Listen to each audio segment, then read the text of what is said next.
فرح.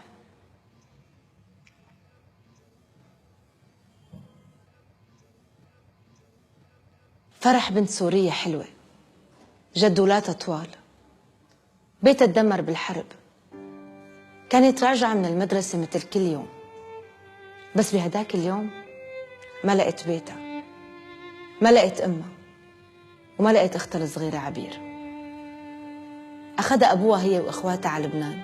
هونيك عاشوا بمدخل بناية. أبو فرح اشتغل عامل زراعة باليومية، وهي كانت تهتم ببيتها وإخواتها. بس اليومية ما كانت تكفي، والأب ما عاد قد الحمل. أول ما ندق بابه فكر إذا بزوج فرح برتاح وبريحها، وبصير عندها زوج مسؤول عن لقمتها.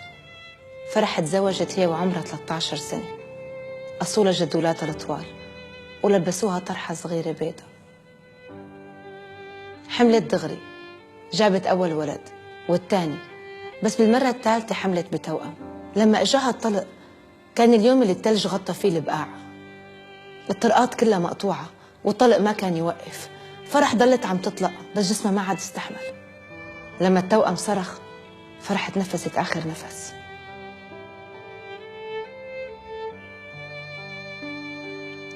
هن وعم بضبوا غراض فرح لقوا بين الغراض كتاب القراءة تبع الصف السادس. هذا الصف اللي تركته فرح قبل ما تترك سوريا وقبل ما يقصوا لها جدولاتها. فرح مو لحالها، فرح في مثل ملايين بس ساكتين، واجبنا نسمعهم ونحميهم.